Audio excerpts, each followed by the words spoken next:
नमस्ते बच्चों, कैसे हो आप लोग। उम्मीद है बहुत अच्छे से हो, खुश हो और स्वस्थ हो। मैं सोनिया गुसाई, आपकी हिंदी अध्यापिका। बेटा, जैसे कि आप जानते हैं, भारत एक बहुत बड़ा देश है। यहाँ पर विभिन्न धर्मों को मानने वाले लोग रहते हैं। हर इंसान का अपना भगवान है। कोई कहता है मेरा भगवान मंदिर में है, कोई कहता है मेरा भगवान मस्जिद में है, और कोई कहता है गिरजाघर में है, और कोई कहता है मेरा भगवान गुरुद्वारे में। अर्थात यहाँ पर सभी लोगों के अपने अलग अलग धर्म हैं, उनके भगवान हैं।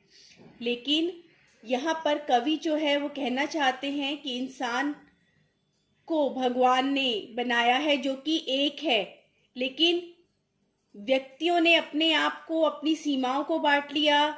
धरती को बांट लिया, आसमान को बांट लिया, सागर को बांट लिया। और कवि इसमें कहना चाहते हैं कि हे इंसान, तुम अपने आप को मत बांटो, अर्थात अपने आप को एक दूसरे से अलग मत करो। आज हम पाठ 9 मत बांटो इंसान को पढ़ेंगे।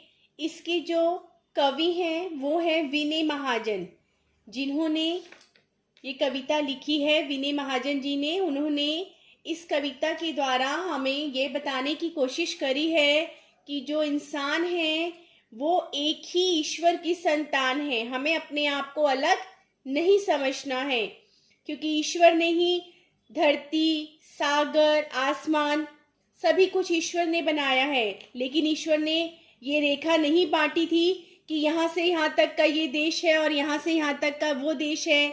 यहाँ से यहाँ तक की धरती जो है इस देश में आएगी और यहाँ से यहाँ तक की धरती इस देश में आएगी।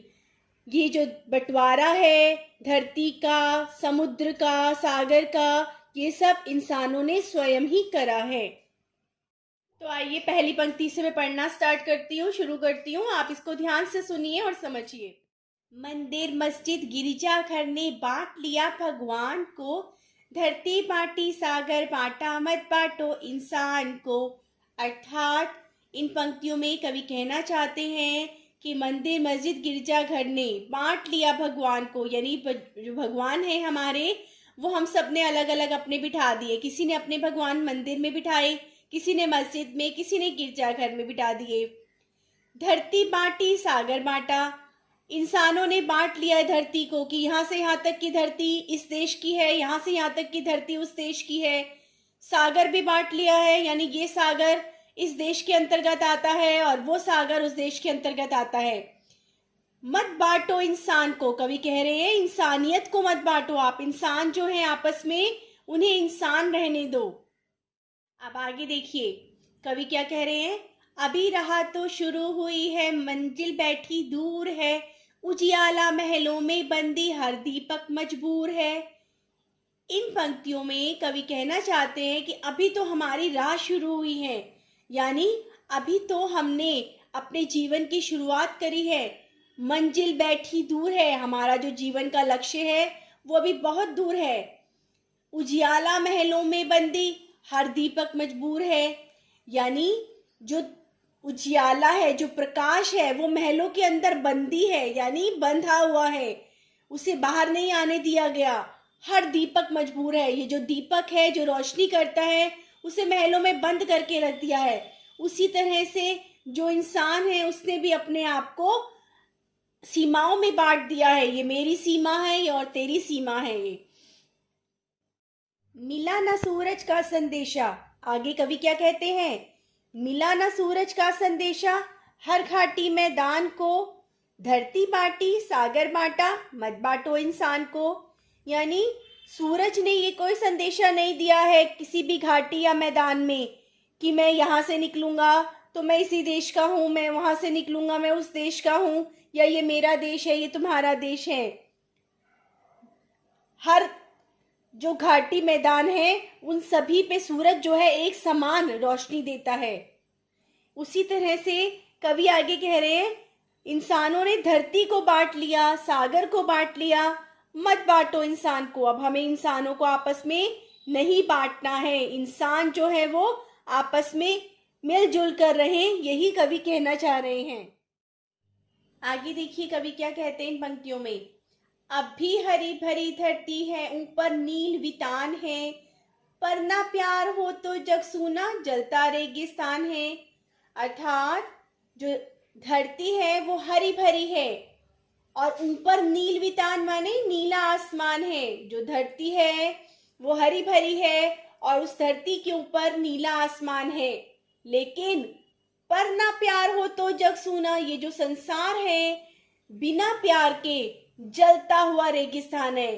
अर्थात जिस प्रकार धूप से जलता हुआ रेगिस्तान इंसान को दुख पहुंचाता है, उसी तरह से ये जो हरी भरी धरती है बिना प्यार के सूनी है। आगे देखिए कवि क्या कह रहे हैं कविता में। अभी प्यार का जल देना है हर प्यासी चट्टान को, धरती बांटी सागर बांटा मत बांटो इंसान को। यानी कि ये जो चट्टान है, कौन सी चट्टान? प्यासी चट्टान, उसे हमें प्यार का जल देना है। यानी कि ये जो संसार है अभी ये प्यासा है, यानी इसमें प्यार की कमी है। हमें इसमें अपनी प्यार वाली भावनाओं का जल देना है, यानी आपस में एक दूसरे को हमें प्यार बांटना है।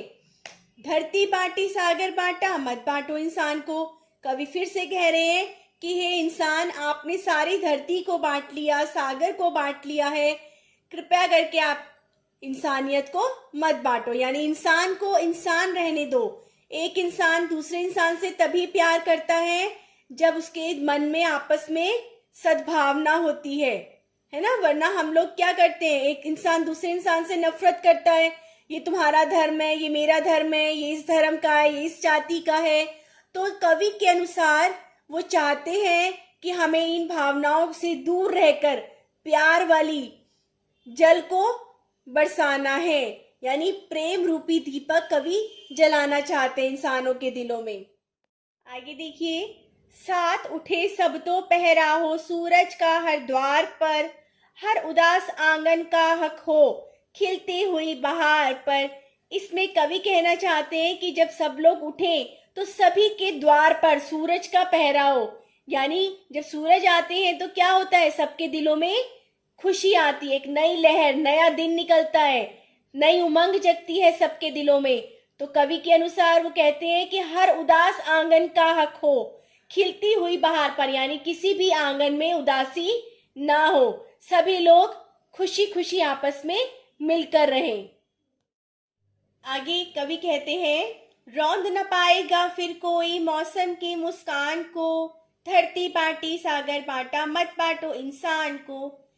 इन पंक्तियों में भी कवि का क्या संदेश है, रौंद न पाएगा फिर कोई मौसम की मुस्कान को। यानी जब मौसम अच्छा होता है तो सबको मुस्कान देता है, यानी सबके दिलों में खुशी आती है। और इसी तरह से यदि हमारे आपस में प्रेम भावना है, मिलजुल कर हम रहना सीख गए इंसान, तो हमें कोई भी मौसम हो, कोई भी तकलीफ हो, हमारे मुंह पर खुशी रहेगी, उदासी हमारे चेहरों पर नहीं आ सकती है। कोई भी रौंद नहीं पाएगा हमारी मुस्कुराहट को। चाहे जितना भी मुश्किल समय हो, हम आपस में मिलजुल कर उसे काट लेंगे। धरती बांटी सागर बांटा मत बांटो इंसान को। अर्थात कवि क्या कहते हैं कि सभी कुछ इंसान ने बांट लिया है और अब हमें इंसानियत को नहीं बंटने देना है। इंसान एक है, उसे प्यार मोहब्बत से इस धरती पर रहना चाहिए। तो आइए बेटा, अब पाठ परिचय देखते हैं। सबसे पहले आपको बताया हम क्या करेंगे, कक्षा कार्य लिखेंगे, दिनांक लिखेंगे, पाठ का नाम मत बांटो इंसान को और इसके लेखक का नाम विनय महाजन जी। इसके बाद हम पाठ परिचय लिखते हैं हमेशा की तरह। इस पाठ परिचय को मैं पढ़ के आपको बता रही हूँ, आप चाहें तो इसे अपने शब्दों में भी लिख सकते हैं। आप लिख सकते हैं ना इसमें, इस कविता के कवि विनय महाजन जी हैं। इन्होंने कविता के माध्यम से देश की एकता व अखंडता पर बल देते हुए कहा है कि ईश्वर ने सिर्फ धरती, सागर और अंबर व इंसान बनाए हैं। इंसान ने सभी को बांट लिया है, यहाँ तक कि भगवान को भी बांट लिया है। कवि इस कविता के माध्यम से कहना चाहते हैं कि इंसान को धर्म, जाति, वर्ग में अपने आप को नहीं बांटना चाहिए। हम सभी को एक ही ईश्वर ने एक समान बनाया है, अतः हमें आपस में प्यार से रहना चाहिए। तो आइए बेटा, अब हम प्रश्न उत्तर देखते हैं। यहाँ पे हमारा पहला प्रश्न है, कवि को किस बात की चिंता हो रही है? तो आप इसके उत्तर में लिख सकते हैं, कवि को इस बात की चिंता हो रही है कि कहीं इंसान अपने आप को धर्म जाति के आधार पर न बांट ले और आपस में नफरत न फैलाए। अगला प्रश्न है इसमें, कवि कैसी राह शुरू होने की बात कर रहे हैं? तो इसमें आप लिख सकते हैं बेटा, कवि ऐसी राह शुरू होने की बात कर रहे हैं जिसकी मंजिल अभी बहुत दूर है। इसके बाद अगला प्रश्न आता है यहाँ पर, साथ उठे सब तो पहराहो सूरज का हर द्वार पर से क्या आशय है? यानी ये आपकी कविता की ही एक पंक्ति है। इसके आधार पर उन्होंने पूछा है कि इसका क्या आशय है इस पंक्ति का। साथ उठे सब तो पहराओ, अर्थात जब सब लोग सुबह उठते हैं तो सूरज का हर द्वार पर पहराओ, यानी हर द्वार पर सूरज की किरण आए, क्योंकि कहते हैं ना, अब नया सूरज आया है, नया दिन चढ़ा है तो खुशियां भी आएंगी। इसी तरह से सबको उम्मीद होनी चाहिए कि अब सबके द्वार पर खुशियां होंगी, कहीं पर भी नफरत नहीं होगी। अगला प्रश्न है बेटा यहाँ पर, कविता के माध्यम से कवि क्या इच्छा व्यक्त कर रहा है?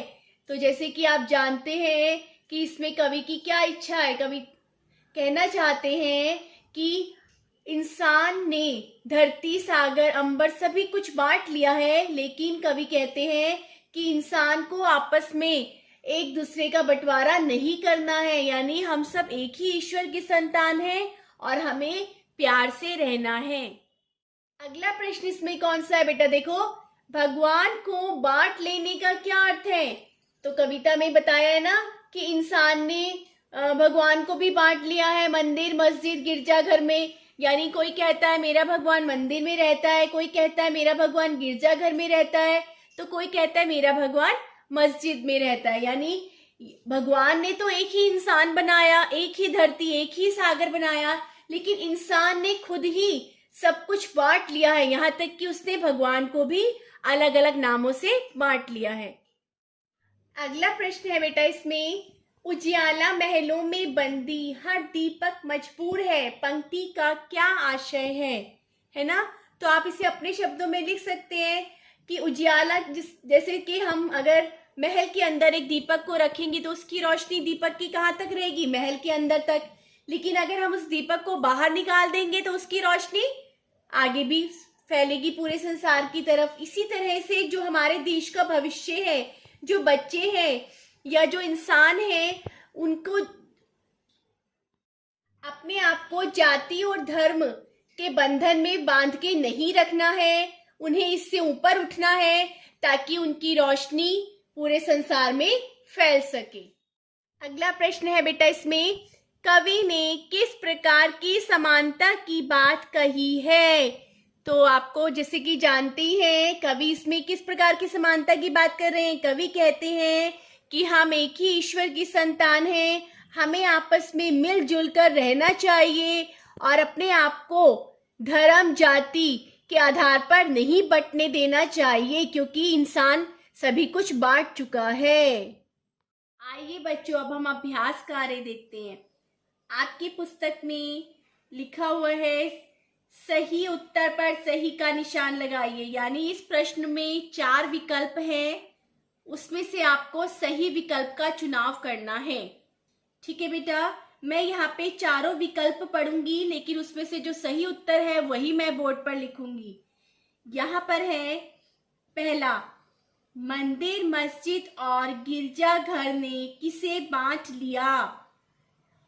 ऑप्शन दिए गए हैं, मनुष्य को, देश को, भगवान को या खेत खलिहान को। तो यहाँ पर सही ऑप्शन क्या है? भगवान को। दूसरा है, इंसानों को बांटने का क्या अर्थ है? यहाँ पे 4 विकल्प हैं, देखिए बेटा, उन्हें जानवरों से अलग करना, फूट डालो और राज करो की नीति चलाना, शिक्षा के आधार पर उनका विभाजन या अलग अलग धर्मों, वर्गों और जातियों में बांटना। तो सही ऑप्शन कौन सा है इसमें? अलग अलग धर्मों, वर्गों और जातियों में बांटना। इसके बाद है अगला, महलों में कौन बंदी है? इसके ऑप्शन दिए गए हैं, पटरानी, कैदी, सेनापति या फिर उजियाला। तो हमने कविता में क्या पढ़ा है? उजियाला महलों में बंदी है। ठीक है बेटा। अगला है, प्यार का जल देने से अभिप्राय है। यहाँ पे ऑप्शन दिए गए हैं, प्यार को सींचना, दिलों में प्यार भरना, प्यार को बहा देना, प्यार से पानी पिलाना। तो यहाँ पर सही ऑप्शन क्या है? दिलों में प्यार भरना। ठीक है बेटा। अगला है, कवि ने कविता के माध्यम से क्या कहना चाहा है? यहाँ पे ऑप्शन दिए गए हैं आपको, भेदभाव कायम रखें, राग द्वेष दूर करें, इंसान इंसान में फर्क ना करें, और अगला है, धरती को मत बांटें। तो क्या है इसमें सही उत्तर हमारा? इंसान इंसान में फर्क ना करे। अगला देखते हैं अभ्यास कार्य बेटा। इसमें लिखा है, निम्नलिखित अनेकार्थी शब्दों के दो अर्थ लिखिए। यानी यहाँ पे कुछ अनेकार्थी शब्द दिए गए हैं जिसके आपके दो अलग अलग अर्थ देने हैं बेटा आपको। पहला है यहाँ पे हर, तो हर के दो अर्थ लिखेंगे आप। एक होता है चुराना यानी हरना किसी चीज को, और एक होता है हर माने महादेव। ठीक है बेटा। अगला है इसमें पर। अब पर के दो आपको अर्थ लिखने हैं। कौन कौन से? एक मैंने यहाँ पे लिखा है पंख, और एक पर होता है किंतु। ठीक है, अगर आपको इसके अलावा भी कोई आता है तो आप वो भी लिख सकते हैं बेटा। अगला है यहाँ पे शब्द जल। अब एक जल का यहाँ पर होता है अर्थ पानी जिसे हम पीते हैं, और दूसरा यहाँ पर है जल माने जलना। ठीक है बेटा। इसके बाद आता है मत। मत में भी दो अर्थ निकलते हैं बेटा। एक मत माने होता है नहीं, यानी किसी काम को ना करना, मत कीजिए, हम बोलते हैं ना ये काम मत कीजिए, काम नहीं कीजिए। और एक मत का माने होता है राय। ठीक है बेटा। इसके अलावा भी अगर आप कुछ और अलग से अर्थ जानते हैं तो आप वो भी लिख सकते हैं बेटा। ठीक है। अब अगला प्रश्न है बेटा, अभ्यास कार्य इकाई, नीचे लिखे विदेशी शब्दों के हिंदी प्राय लिखिए। यानी यहाँ पे कुछ विदेशी शब्द लिखे हैं, आपको उसके हिंदी के अर्थ लिखने हैं। ठीक है बेटा। पहला शब्द देखिए, मंजिल। मंजिल का हिंदी में क्या अर्थ होता है? मुकाम या फिर गंतव्य। इसमें से आप कोई भी एक लिख सकते हैं बेटा। दूसरा है बहार। बहार का अर्थ होता है आनंद, प्रफुल्लता। ठीक है। अगला है मजबूर। मजबूर का हिंदी में अर्थ क्या होता है? विवश या फिर लाचार। ठीक है। इसके बाद अगला है इसमें इंसान। तो इंसान का तो आपको पता ही होगा हिंदी में अर्थ क्या होता है? मनुष्य या फिर मानव। कोई भी आप एक लिख सकते हैं। अगला है बेटा शब्द यहाँ पे हक। हक का क्या अर्थ होता है हिंदी में? अधिकार या फिर स्वामित्व। मेरा इस पे अधिकार है या मेरा इस पे स्वामित्व है। इसके बाद आता है रेगिस्तान। रेगिस्तान को हम हिंदी में क्या बोलते हैं? मरुस्थल या फिर बालू का मैदान। ठीक है बेटा। तो बेटा आप ये हमारा जो पाठ है यहीं पर समाप्त हो गया है। हमने अपने इस वीडियो में पाठ परिचय, प्रश्न उत्तर, अभ्यास कार्य सभी कुछ कर लिया है। अगर इसके अलावा भी आपको कोई दिक्कत परेशानी आती है तो आप मुझसे वेबएक्स में पूछ सकते हैं या फिर कमेंट बॉक्स के थ्रू पूछ सकते हैं। ठीक है बेटा, नमस्ते।